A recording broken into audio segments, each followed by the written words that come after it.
All right, you guys are back. Armchair Engineer 85. It is test day today. I got the KitchenAid dishwasher here propped up with a chunk of wood just so I can access it better and I can film it better, but I'm going to test all the components today.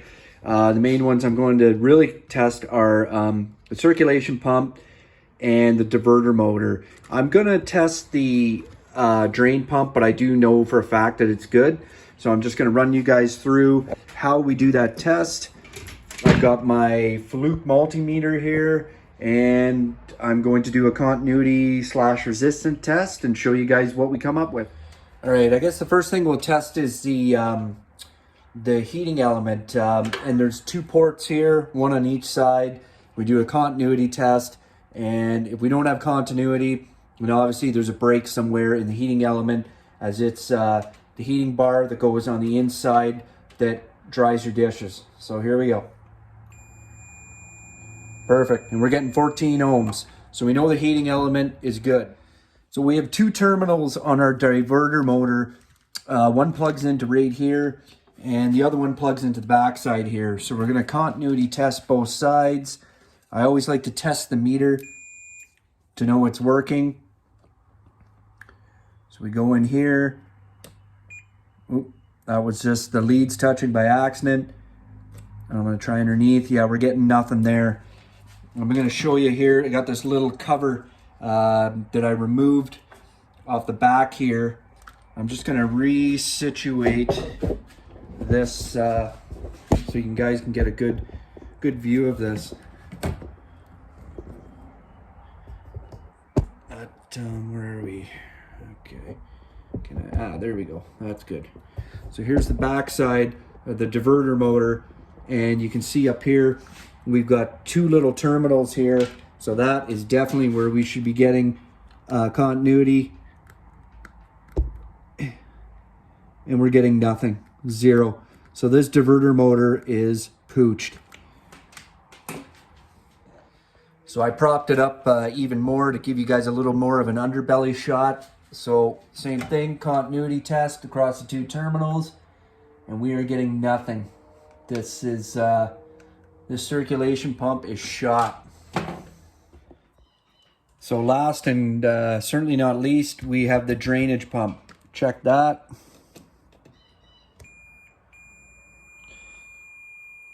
$33 ohms, awesome. Drainage pump is good. Finally, something that works.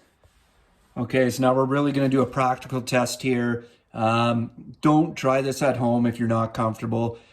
I know some people will probably knock on me for this, but I am comfortable doing this. But I have my live extension cord here. I have it plugged into the wall, and I'm going to attach it to the terminals on the diverter motor, and we're going to have a listen to it. So we're actually going to put power to it and have a listen. We know that there's no continuity, but we want to actually hear what it does.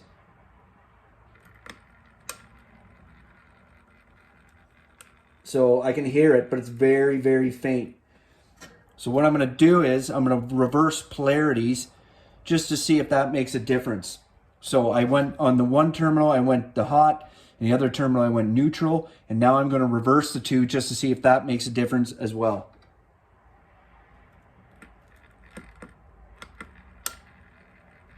No. All you can hear, you can just hear clicking and struggling, trying to turn over, but it's not working. So it is definitely shot. It failed the actual test, and it failed the continuity test. So we know it is shot. All right, so it's a little cramped for space in there for me to hit those 2 terminals on the circulation pump. I'd be worried that I was shorted out. So instead of giving up, this is what I did. I took the leads from my voltmeter, and what I did was I installed them each on one end into the neutral and the hot, and then I put some vinyl electrical tape in there. It actually went in there pretty nice. These are, you know, nice and small that I can fit them in there. I don't have it plugged in right now, otherwise I'd be getting a flash. But that's how I'm gonna test the circulation pump, and then I'll use it to test the drain pump. So stay tuned. All right, we're live, so we gotta be ever so careful.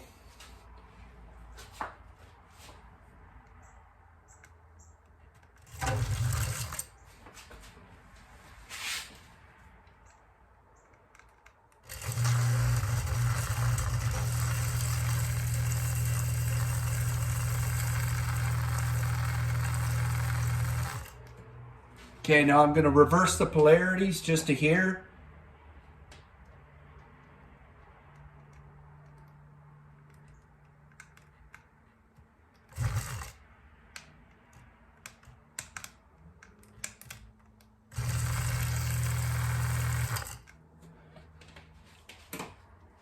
So as you can hear, it's pretty crunchy. It'd be the bearings again, kind of like when I did the test on the drain pump. So it's shot as well. Yeah, it runs, but it runs rough. It's not running at full power, and it's running very crunchy. So I decided to uninstall the drain pump just because it's hard to get the turn. It's very small in here, and then when it's installed in the dishwasher, it's very difficult trying to get the leads in, you know. So anyways, I got to clamp down to the table here because obviously this is an electric motor, so it's going to move all about. So let's have a little listen. So it's humming very nice. And this is a small drain pump. Like it's not a big drain pump like say a washing machine would use. That's got a lot more water.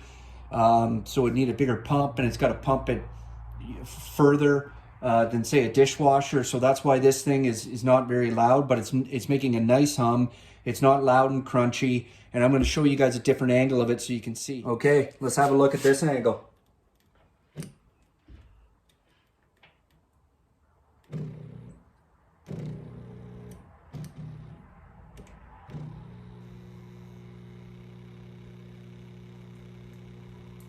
That's perfect.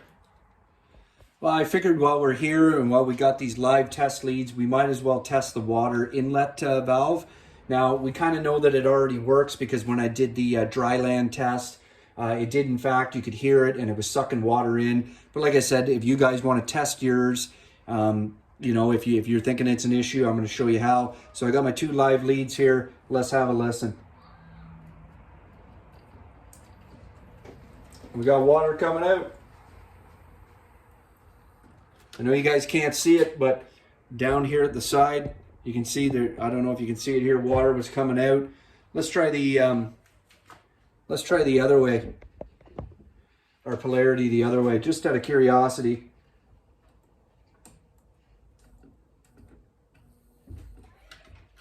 Okay, that's not the way. So we'll go back to this. Let's see if I can show you guys so you can see when I hook it up coming out here, see if any water comes out so you can see what I'm talking about.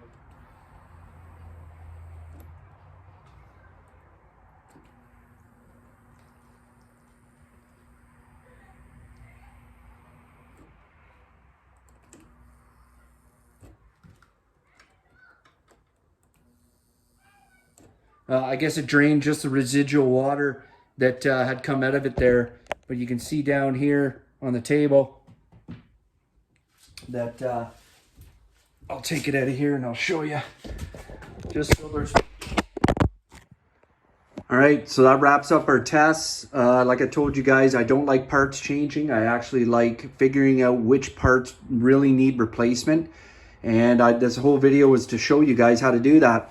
So we know that our water inlet valve is good. We saw it both working and we tested it. It sounds good, and it was even pumping out some residual water on the side. We tested our drain pump and it worked great.